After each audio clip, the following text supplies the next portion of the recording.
Hello, princesses, and welcome back to Not Fit for Print Beauty with me, Rebecca. We are here today to talk about, I don't know if you heard about this, guys, but Urban Decay has a new naked palette out. They do. This is their collaboration with Robin Eisenberg, who I'll tell you about in a moment. We are going to talk about it. We are going to swatch it in two different lightings. We're going to try it on, and I'm going to give you my very opinionated opinion, so definitely stick around. Let's go ahead and get into this. First, I want to thank, of course, my friend, Makeup Craze, from over on Instagram. You know I urge you to check out her cool channel. She has so many great posts that are snarky and funny, but she also has guesses, little palette reveals, and upcoming sneak peeks, and she always has all the best information. And she told me about this one. That was part of the good information she had. So thank you so much. Her info is below. I adore her. All right, the Urban Decay Naked Robin Eisenberg palette is going to run $45. Let me show it to you first, and let's talk about Robin Eisenberg as well. First of all, here it is. Some beautiful colors in this guy.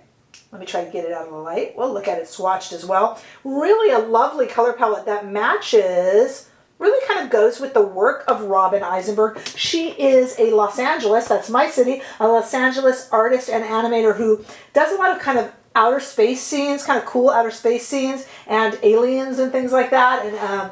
And it's really kind of interesting stuff. I mean, in terms of, I would love to have one in my home. She's amazing and very, very popular. So it doesn't surprise me that Urban Decay teamed up with her. And like I said, the packaging on this palette and the color story of the palette really work with her kind of supernatural cool. It really inspired by her artwork and animation. So it's very, very exciting for them to work with her. And also I think it's just a good thing. I like to see the artistic community in collaboration with things like makeup and fashion, because it is all really an art form, and it's kind of just nice to see that. Okay, the Urban Decay Naked palettes, I liked the Cyber one, and I think it was just me. They are getting progressively gentler, which is perhaps a euphemism. Gentler meaning they're not going to pack a serious punch. Well, let me just show you first. Here, first in studio lighting. We'll go outside with it, but first in studio lighting, here are the swatches of this palette on my arm in studio lighting, and I did have to give them a few goes. They are not really heavy and really saturated. Now, that's a formula thing. These are a little bit more powdery, and it's not necessarily a bad thing. I think it is, I hate to put myself out there, but I think in a way it would be naive of me to say it doesn't swatch perfectly in one swipe and therefore it's a bad palette. I don't really think that's fair. I mean, I'll show you a comparison. Like I just grabbed the Natasha Denona Metropolis palette. I just grabbed it. And because it's got some blues in it too. And I just want to show you, there is a difference in swatching. So let's take this shade here, and then let's take this shade here from Natasha's Metropolis palette right here, that blue shade.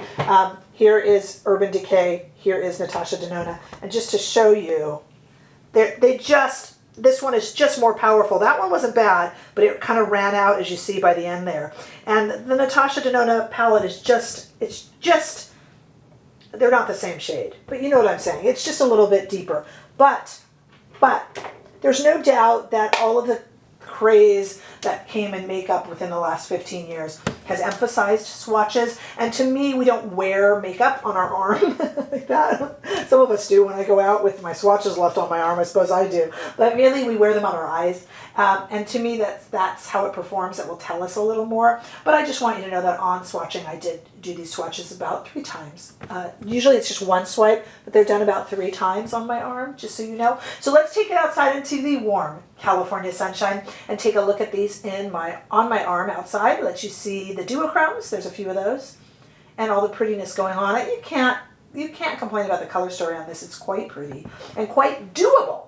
You know, we all want bright colors, and we want bright colors we can use. And these are quite doable. Now what I want to do is I want to go to me creating this look on my eyes now, which I'm actually quite happy with. But just because I'm happy with it doesn't mean I don't have a few things to say about it.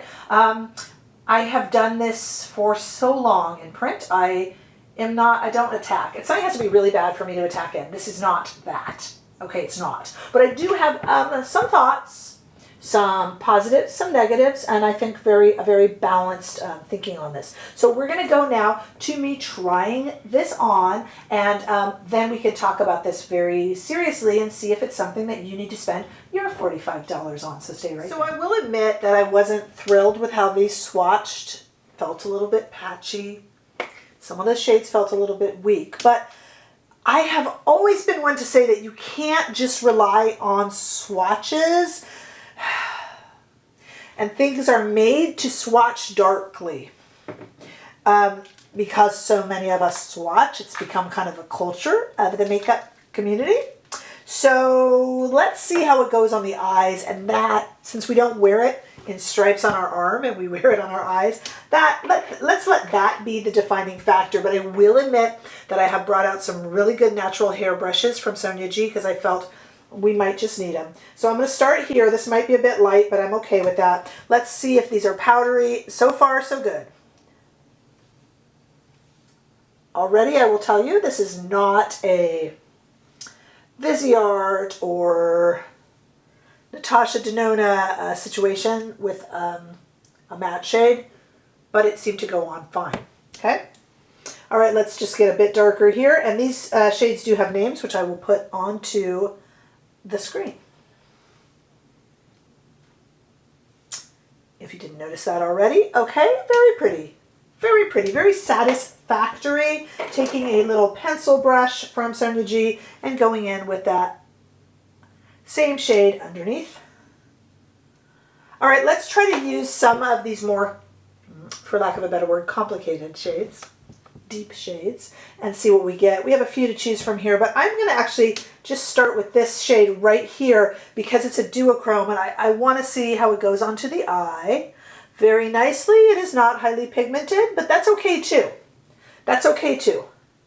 It really is. It doesn't have to be, not everything is Pat McGrath.